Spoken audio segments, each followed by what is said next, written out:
ನಂಜನಗೂಡು ನಗರದ ಬಿಜೆಪಿ ಕಚೇರಿಯಲ್ಲಿ ಸೋಮವಾರ ಸ್ಥಳೀಯ ಸಂಸ್ಥೆಗಳ ಚುನಾವಣೆ ಹಿನ್ನೆಲೆ ಬಿಜೆಪಿ ಕಾರ್ಯಕರ್ತರ ಸಭೆಯಲ್ಲಿ ಮಾತನಾಡಿದರು.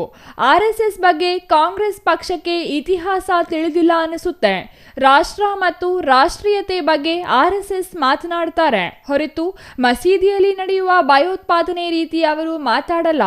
ಸಚಿವ ಸಂಪುಟದಲ್ಲಿ ನನ್ನನ್ನು ಕೈ ಬಿಡುತ್ತಾರೆ ಅಂತ ಪ್ರಿಯಾಂಕಾ ಖರ್ಗೆ ಅವರು ಈ ವಿಚಾರವನ್ನು ತೆಗೆದುಕೊಂಡಿದ್ದಾರೆ. ಸರ್ಕಾರಕ್ಕೆ 2.5 ವರ್ಷ ಆಗಿದೆ.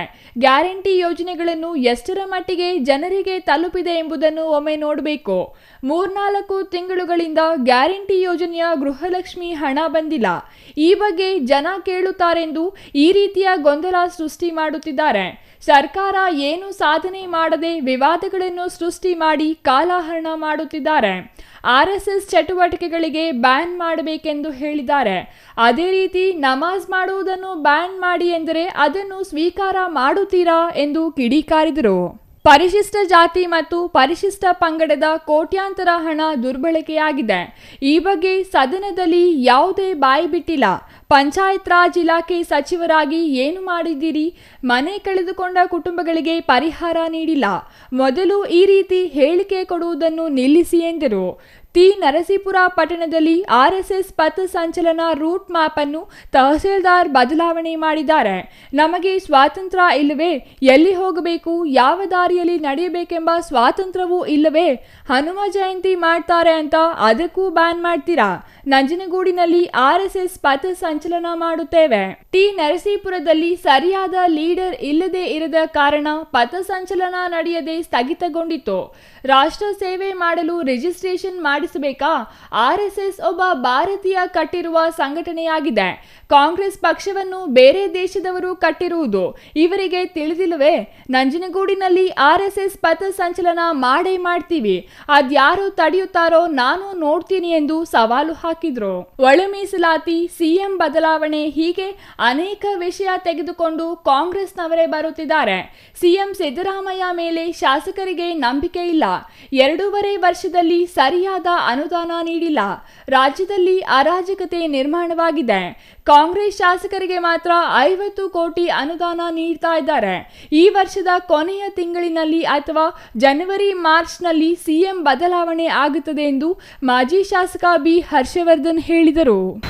ನಮ್ಮ ಸರ್ಕಾರ ಇದ್ದಾಗ ಪ್ರತಿಯೊಬ್ಬರು ಕ್ಷೇತ್ರದ ಶಾಸಕರಿಗೆ 25 ಕೋಟಿ ಅಂತ ಎಲ್ಲ ಡಿಕ್ಲೇರ್ ಮಾಡಿ ಎಲ್ಲರೂ ಕೊಟ್ಬಿಟ್ಟಿದ್ವಿ ನಾವು. ಅಲ್ಲಿ ಇವರು ಬರೀ ಕಾಂಗ್ರೆಸ್ ಪಕ್ಷದ ಕ್ಷೇತ್ರದ ಶಾಸಕರು 50 ಕೋಟಿ ಅಂತ ಡಿಕ್ಲೇರ್ ಮಾಡ್ತಾರೆ.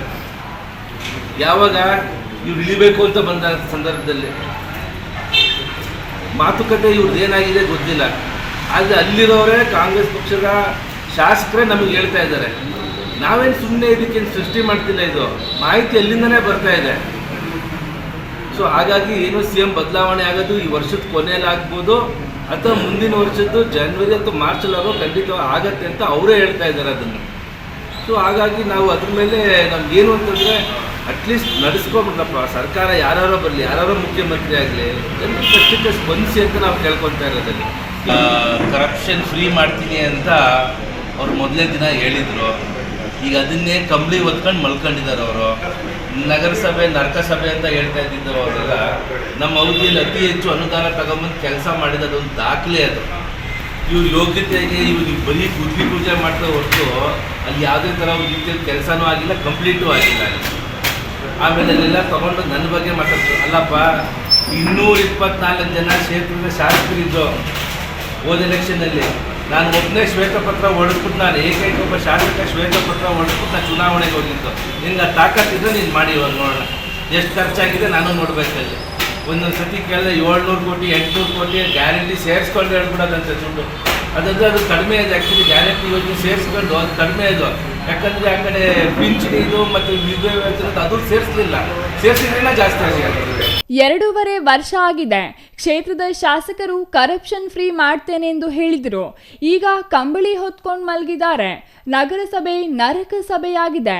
ನಾನು ಹೆಚ್ಚು ಅನುದಾನ ತಂದು ಅಭಿವೃದ್ಧಿ ಮಾಡಿದ್ದೆ, ಅದು ದಾಖಲೆಯಾಗಿದೆ. ಇವರ ಯೋಗ್ಯತೆಗೆ ಬರೀ ಗುದ್ದಲಿ ಪೂಜೆ ಮಾಡ್ತಾರೆ ಹೊರತು ಯಾವುದೇ ಥರದ ಕೆಲಸವೂ ಆಗಿಲ್ಲ. ಪೂಜೆ ಮಾಡಿರುವ ಕೆಲಸಗಳು ಕಂಪ್ಲೀಟ್ ಆಗಿಲ್ಲ. ಅದೆಲ್ಲವನ್ನೂ ತೆಗೆದುಕೊಂಡು ನನ್ನ ಬಗ್ಗೆ ಮಾತನಾಡ್ತಾರೆ. 224 ಶಾಸಕರಲ್ಲಿ ನಾನೊಬ್ಬನೇ ಶ್ವೇತ ಪತ್ರ ಹೊರಡಿಸಿ ಚುನಾವಣೆಗೆ ಹೋಗಿದ್ದೆ. ನಿನಗೆ ತಾಕತ್ತಿದ್ರೆ ಮಾಡು, ನೋಡೋಣ ಎಷ್ಟು ಖರ್ಚಾಗಿದೆ ಅನ್ನೋದನ್ನ ನಾನು ನೋಡಬೇಕು. ಅನುದಾನ ಕೇಳಿದ್ರೆ 800 ಕೋಟಿ ಎಂದು ಗ್ಯಾರಂಟಿ ಸೇರಿಸಿಕೊಂಡು ಜಾಸ್ತಿ ಹೇಳೋದು, ಉತ್ತಮ ಕ್ರೀಡಾಂಗಣ ಮಾಡಬೇಕೆಂಬುದು ನನ್ನ ಆಸೆಯಾಗಿತ್ತು. ಅದು ಹಾಗೆ ಬಿದ್ದಿದೆ. ಯಾಕೆ ಅನುದಾನ ಇಲ್ಲವೇ? ಅದನ್ನು ಯಾಕೆ ಕಂಪ್ಲೀಟ್ ಮಾಡಿಲ್ಲ? ಹುಲ್ಲಹಳ್ಳಿ ರಸ್ತೆಯು ನನ್ನ ಅಧಿಕಾರದ ಅವಧಿಯಲ್ಲಿ ಆಗಿದೆ. UGD ಕೆಲಸವನ್ನು ಕಷ್ಟಪಟ್ಟು ತೆಗೆದುಕೊಂಡು ಬಂದೆ. ಒಂದು ರಿಬ್ಬನ್ ಕಟ್ ಮಾಡಿ ನಿಮ್ಮದು ಫೋಟೋ ಹಾಕೊಂಡೆ. ನಿಮ್ಮ ಚಿಕ್ಕಪ್ಪನೇ ಕೇಳಿಕೊಂಡು ಬೇಗ ಕೆಲಸ ಮಾಡಿ. ಪ್ರಜ್ಞಾವಂತ ಮತದಾರರು ನಿಮಗೆ ಮತವನ್ನು ಹಾಕಿದ್ದಾರೆ. ಅವರ ಪರ ನಾನು ಕೇಳಿಕೊಳ್ಳುತ್ತಿದ್ದೇನೆಂದು ಶಾಸಕ ದರ್ಶನ್ ಧ್ರುವನಾರಾಯಣ್ ವಿರುದ್ಧ ಮಾಜಿ ಶಾಸಕ ಬಿ ಹರ್ಷವರ್ಧನ್ ಕಿಡಿಕಾರಿದರು. Kumar, CTV news, Nanjangud.